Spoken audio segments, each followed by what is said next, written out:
reports, Leanne's mic isn't as good as quality as mine. We at the Gotham City Police Department have the objective to determine the true identity of the vigilante known as Batman. Our primary suspect is none other than Bruce Wayne. We at the GCPD will be using the Braun-Brenner's ecological system to help us determine if our theory is true.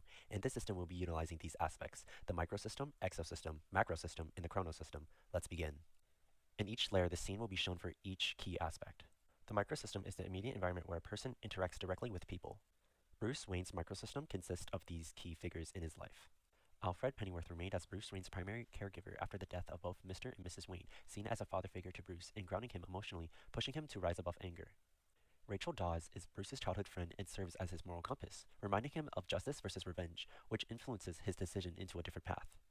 Lucius Fox is a close friend of Bruce Wayne who also served as a business associate helping him run Wayne Enterprises. He gives Bruce the tools from Wayne Enterprises, as Lucius believes that Bruce is the rightful owner of Wayne Enterprises rather than Mr. Earl. Jim Gordon, a member of the GCPD, was there the night that Bruce Wayne's parents died, consoling Bruce and maintaining an everlasting mutual trust between the two of them, reminding Bruce that there's still good people worth fighting for in Gotham. Thomas Wayne shaped Bruce's core values. He taught Bruce to get back to the community at a young age, and his legacy inspires Bruce to rebuild, protect, and give back to Gotham City.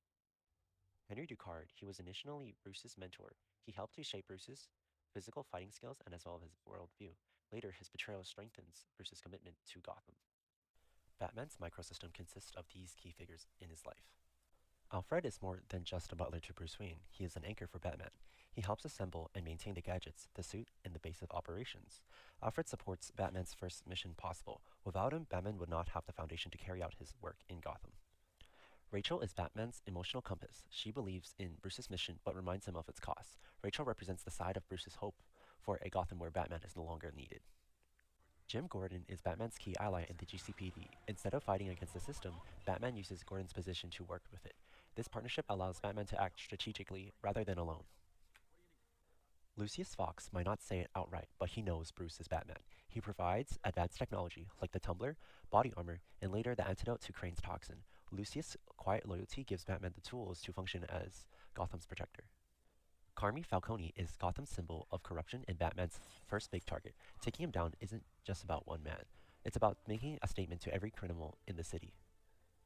Dr. Crane represents fear being weaponized, the very thing Batman learned to control. Facing Crane's toxin forces Batman to confront both physical and psychological danger. This battle proves Batman isn't just muscle, he's strategic and smart. Henry Ducard is Batman's greatest test. He shaped Bruce as a warrior slash ninja, but tried to turn him into a weapon of destruction. By stopping his plan, Batman chooses Gotham over vengeance and defines his own code of justice. Bruce Wayne and Batman's microsystem coincide because several key factors influence both identities, connecting his personal life to his vigilante persona. Alfred, as Bruce's caregiver and Batman's support system, cares for Bruce emotionally while also maintaining the Batcave, equipment, and covering for him publicly.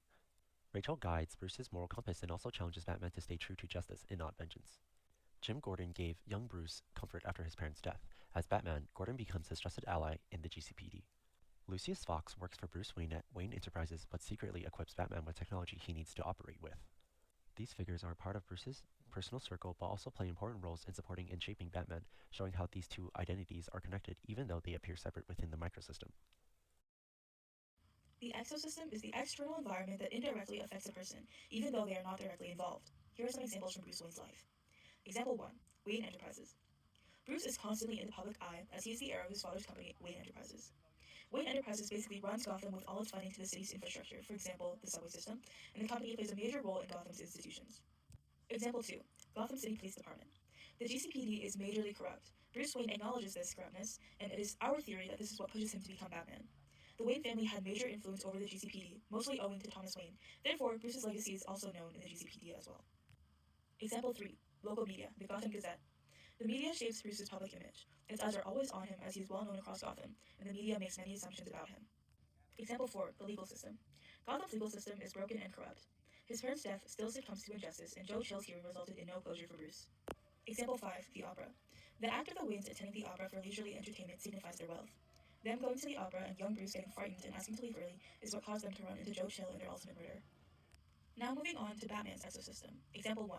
Wayne Enterprises. Batman acquires his weapons, technology, armor, tumbler, and funding from Wayne Enterprises through Lucius Fox. Example 2. Gotham City Police Department. It is our theory that the GCPD and its heavy corruption is what pushes Bruce Wayne into the state of Batman. They see Batman as a criminal vigilante. Example 3. Bhutanese Prison. The Bhutanese prison is where Batman went after leaving Gotham. There he met Henry Ducard and trained with him. Example 4. Arkham Asylum. Arkham Asylum, a psychiatric asylum for criminals, is managed very corruptly by Dr. Crane, or Scarecrow. He releases many of the criminals, mistreats them, manipulates them, and experiments on them with his fear toxin. Here is the overlap between Bruce Wayne and Batman's exosystems. Both Bruce and Batman's exosystems influence and connect to the same sources such as Wayne Enterprises, the GCPD, Gotham's Institution, and more. The fact that only someone with Bruce Wayne's access, resources, and knowledge could operate Batman's high-tech, well-funded operations strongly implies that Bruce Wayne and Batman are the same person. Bruce uses Wayne Enterprises publicly, while Batman secretly accesses its technology and funding. Bruce witnesses the GCPD's corruption, which motivates Batman to fight crime directly. Combined with Bruce's personal experiences like his parents' murder and training in Bhutan, these overlaps show that Bruce Wayne could be Batman. The macrosystem is the broader cultural, social, and societal norms that shape a person's environment. I will now share aspects from Bruce Wayne's macrosystem. 1. We fall so that we learn how to pick ourselves back up. This quote said to Bruce by his father is a lesson that remains with Bruce for his whole life. 2. Legacy of the Wayne family. The Wayne legacy pressures Bruce into living up to the reputation of helping and restoring Gotham. It gives him a sense of responsibility to save the city. 3. Generosity, giving back to the community of Gotham. This ties in with the Wayne legacy as they helped Gotham immensely and valued giving back to the community. 4. Being feared is power. After meeting up with Falcone, Bruce realizes that Falcone could do anything he wanted to and no one would bat an eye, because of his power as well as fear that everyone has for him. He has power because he is feared. This tells Bruce that to restore justice in Gotham, he must attain some kind of power, and to get that power, he needs to be feared. 5. It's not who I am underneath, but it is what I do that defines me. Rachel Dawes said this to Bruce, and it reminds him that his legacy and reputation do not define who he is, but what he does to help people and fight for what's right that do. Now for Batman's macrosystem. 1. It is not who I am underneath, but it is what I do that defines me.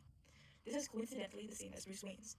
After rescuing Rachel Dawes, Batman says this to her, further supporting the fact that he is in fact Bruce Wayne, and that this valuable lesson she taught him is the reason for what he was trying to do as Batman.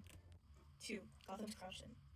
Gotham's corruption pushes Batman to act because the city's institutions, like the GCPD, legal system, and Arkham Asylum, fail to deliver justice. Seeing crime go unchecked and criminals released motivates him to fight corruption directly, shaping his mission as a vigilante. 3. Distrust in institutions. Gotham's widespread corruption creates distrust in institutions for Batman. Because the police, courts, and even Arkham Asylum cannot be relied on to uphold justice, he feels he must take the law into his own hands to protect the city. Here is the overlap in Bruce Wayne and Batman's macrosystems. Bruce Wayne and Batman share the same macrosystem because they are influenced by the Wayne family legacy, lessons of fear and doing what's right, and Gotham's corruption. What Bruce learns about helping others and taking action guides Batman's mission.